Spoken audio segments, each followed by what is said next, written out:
In this short tutorial, I'm going to show you how to invite students or participants to your Blackboard Collaborate session. Now, it's really easy. There isn't a scheduling manager activated in Triton's Blackboard Collaborate system. So there's basically a Blackboard Collaborate room that's just open and available at all times within your Blackboard shell. But you have to communicate that information to your participants or students. In previous videos, I showed you how to create a Blackboard Collaborate link within your tool settings, a tool link to the Blackboard Collaborate session. And we talked about that you could name it anything you'd like. What's important is that you communicate that information to your students.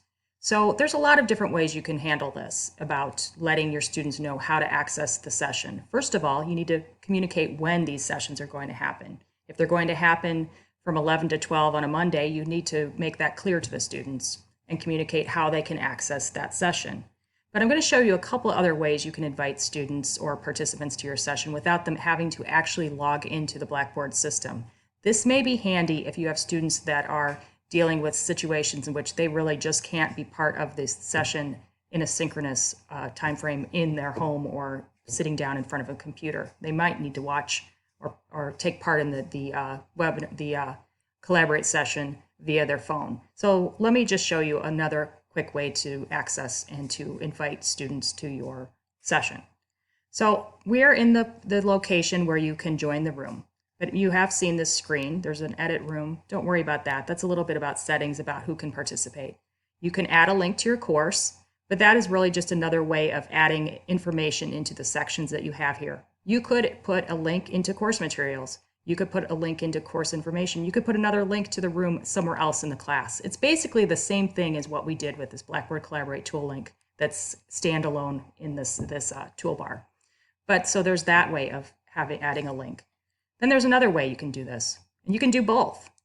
So if you click on this, you will see an invite guests pop-up screen. Now I wouldn't worry about adding guests to invite. That's kind of clunky. And putting the emails in, there's a chance that you might mistype the email and not enter it correctly and consequently not invite somebody. What I like to do is just copy and grab this link. If I can do that. And then right click and copy. And I'm going to close this out. And what I've done, you can email or you can use an announcement. And I've pre-created an announcement here, but just to kind of show you. What I like to do, and if you were in the CTE in the week before we were all sent home, I met with several instructors and showed them how to kind of create an announcement. This one I predated, so it's just sitting there. It's not been sent out. But so you can send an announcement. And what I put in this announcement was, dear all, for the rest of the semester, we'll be meeting online, and you could put the parameters of the time in which you'd like to meet. And you can access the meetings by clicking on the virtual meeting link in the left-hand toolbar. And then also, what I like to do, is put this, I'd like to paste this, and I'm going to do Control V, as you know. So they have the link.